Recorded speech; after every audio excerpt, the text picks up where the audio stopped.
everyone, welcome to another video of AlfaPTE. This is Fatima from AlfaPTE. Hope you all are doing well and hope your preparation is going on well. So this is a much awaited video which will discuss everything about summarized group discussion. So as you all already know, summarized group discussion is one of the two new questions that has been added by Pearson recently, and this question will be a part of your PTE Academic exam from the 7th of August onwards. So it is really important that you start preparing and start getting perfect with this question if you have exam on or after 7th of August. So without much delay, let me tell you what exactly is summarized group discussion. So summarized group discussion is a question which is a little bit similar to Retell Lecture, wherein you have an audio and you have to listen to the audio, take notes, and then in your own words summarize what was there in the audio. But now here are the differences between Retell Lecture and summarized group discussion. First thing, Retell Lecture is mostly an or any audio, like it could be one person, it could be a group, or it could be just a discussion, or like a TED talk or a podcast or something like that. But summarized group discussion is a group discussion between three people on a topic. All right. The audio for Retell Lecture will be 1.5 minute or maximum 2 minutes, but summarized group discussion will be for at least 3 minutes.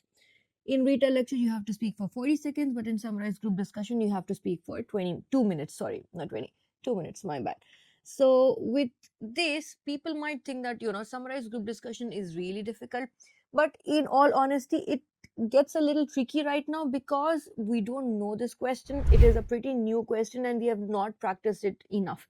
So only then it looks a little tricky, but it's not that bad. As long as you are able to practice this, as long as you're spending good amount of time on this question, it is going to be easy eventually. So let's see what exactly is summarized group discussion. So summarized group discussion is to assess your ability to listen and understand various point of view and then summarize that conversation in your own words. So that means you get marks in speaking as well as listening. So basically you will hear about three people discussing about a topic.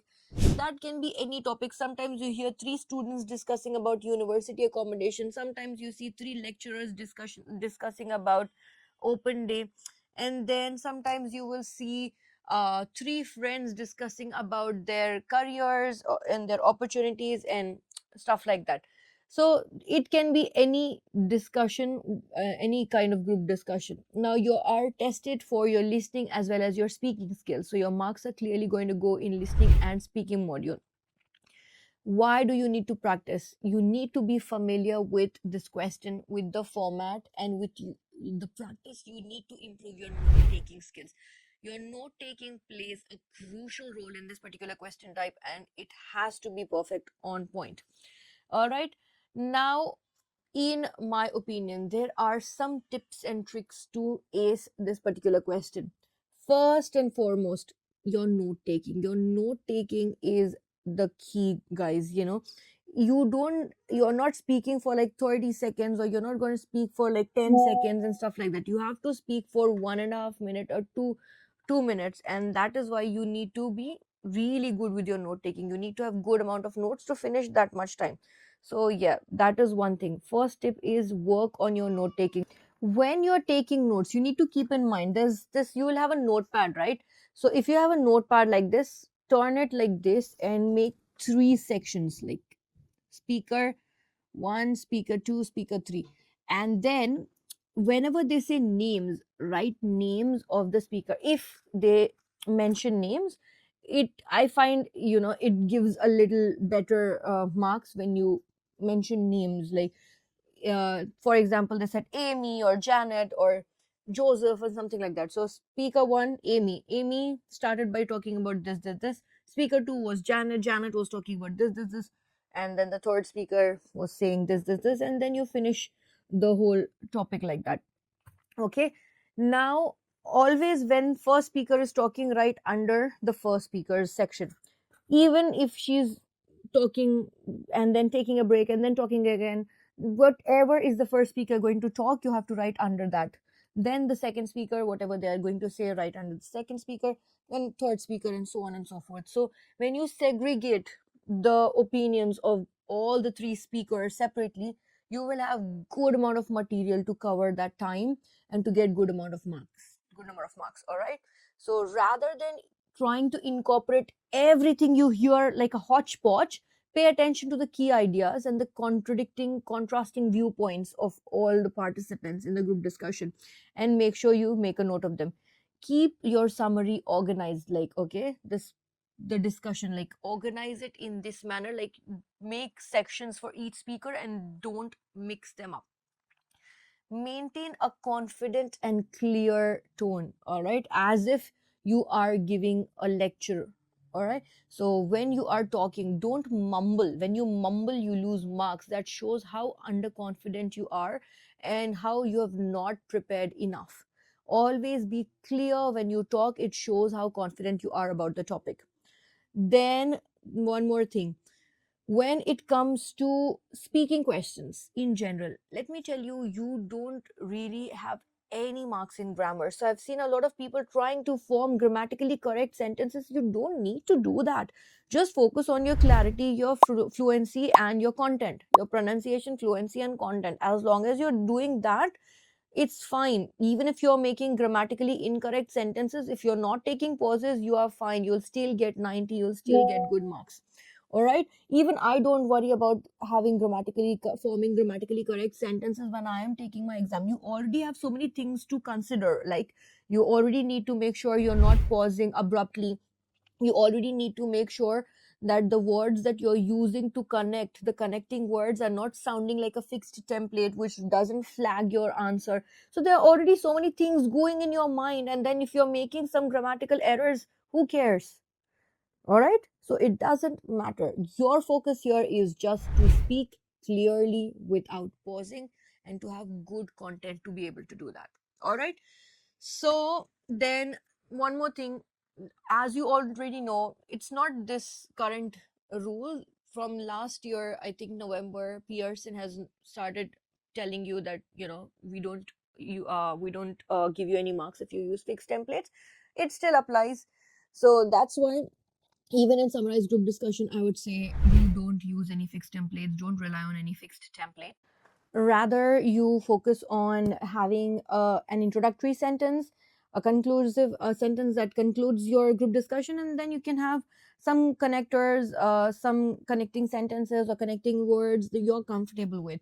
You can even try something like this, where you can try, like, the main topic of the lecture was this is, or the audio or the group discussion was about. Now, normally they always give you the title of the group discussion, right? So the other day I was taking a mock test, and the title was, students discussing about the university accommodation for the next year. So you can start like this. The audio or the topic of the group discussion was university accommodations.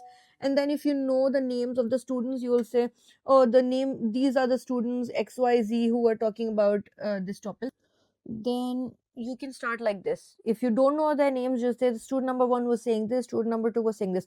Let me give you an example. Okay, so these are the notes that I have for my previous mock test. So I can start by this. So the topic of the summarized group discussion was university accommodation, and three students were discussing on the topic. Student number one started by talking about accommodation, university hall. Why are you going to stay in university hall? I don't like the deep mess, and I don't like the noise and the daily promotion. I really want to rent flats with my mates. Sure, it's close, but I don't care, even if I have a time space and stuff like that. So then we move on to the second speaker. Additionally, moreover, okay, then you talk about that. Moreover, the second speaker talked about sharing with students how fun it was. He doesn't mind living with new people. In fact, he thinks it's fun, because he doesn't have to take care of the bills and maintenance. It's cheaper. Even if it is a small space, it's closer to university and it's more convenient.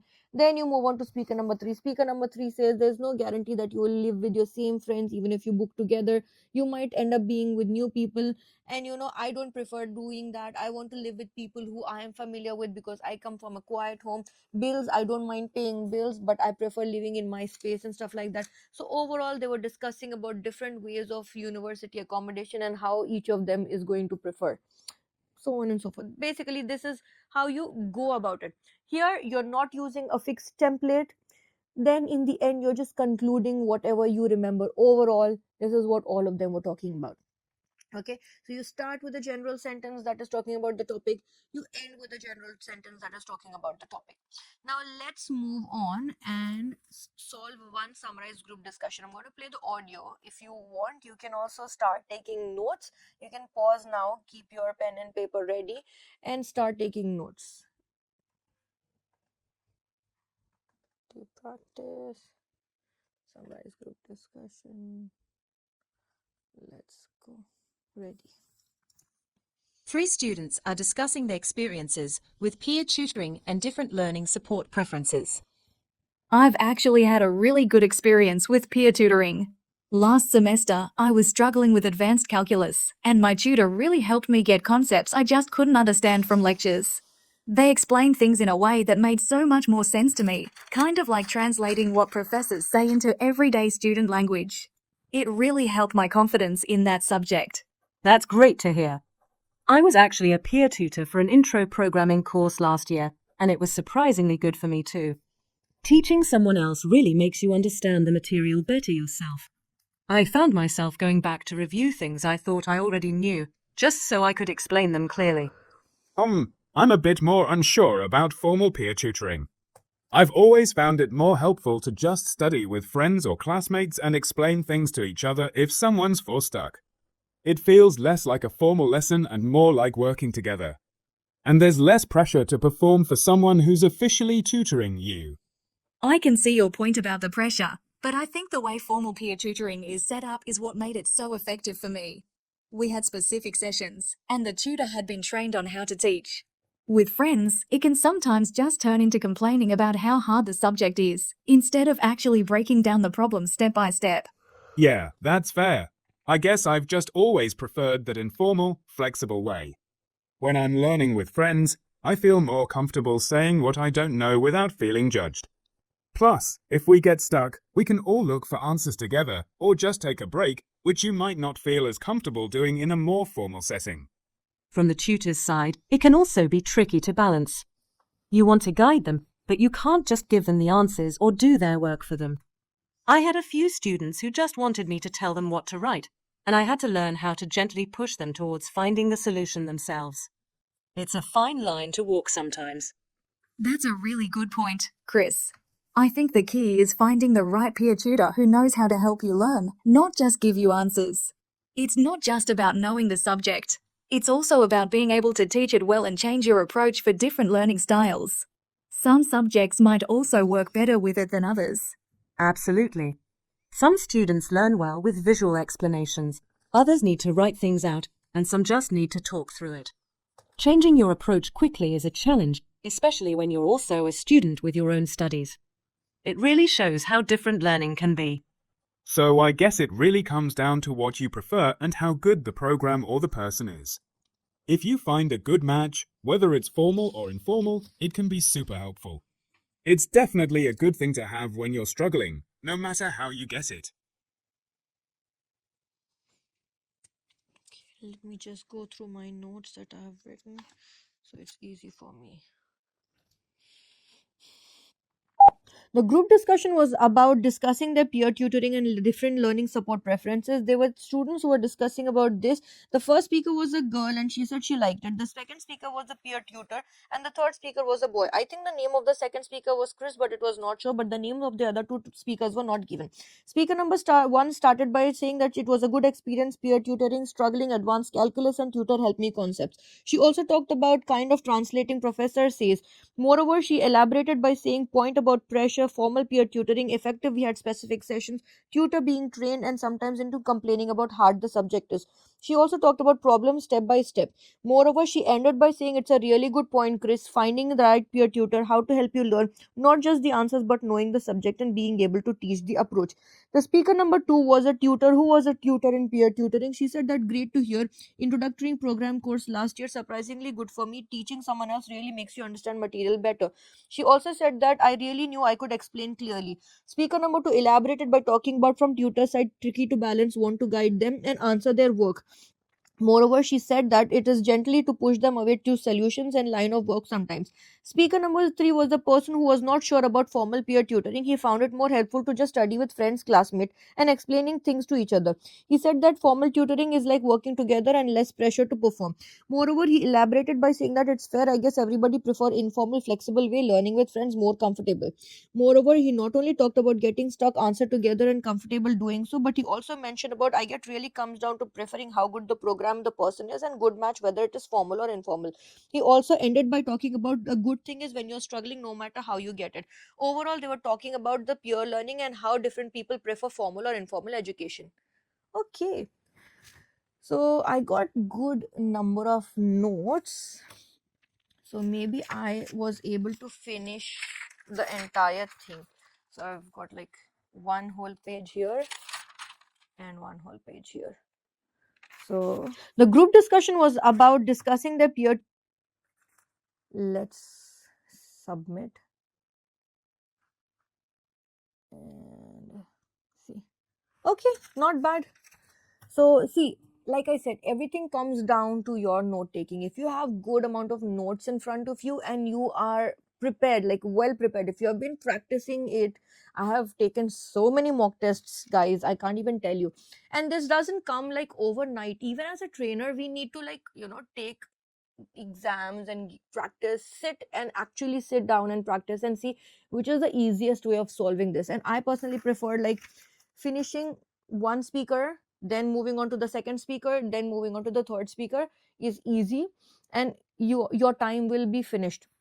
And there's one more thing that I want to tell you. In speaking, if you're thinking of in summarized group discussion, if you're thinking that they said I have to speak for 2 minutes, maybe I'll speak for 30 seconds, I don't think it's going to work. Because in the speaking module, wherever they have a fixed amount of time set for the response, like describe image, they say response, talk for 40 seconds, give and read a lecture 40 seconds. I think there is a check where you have to at least speak for 50% of the time. So if they're saying 40%, minimum you have to speak for 20%, 20 seconds.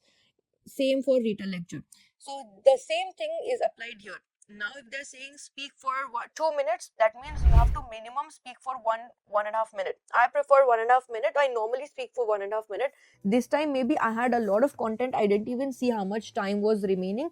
I kept reading what was written. So that whole 2 minutes is gone. But normally I speak for 1.5 minute, and I think that is more than enough. So make sure you don't speak for less than 50% of the allocated time, and you will be fine. So yeah, I think it's not bad as long as you are practicing well, as long as you are well prepared. This is just a new question. I can't say it is difficult or easy. It's just new. You're just not familiar with this. That's why it is looking a little tricky. Once you get to know how to do this particular question, I'm sure you will ace it too. So that's about today's video, guys. If you have any more doubts and queries, do not hesitate to contact us. We'll be making many more videos. If you have any suggestions, we're happy to take those suggestions into consideration. Please leave a comment. If you like our videos, please don't forget to like, share and subscribe, and I'll see you very soon in the next video. Until then, take care. Bye.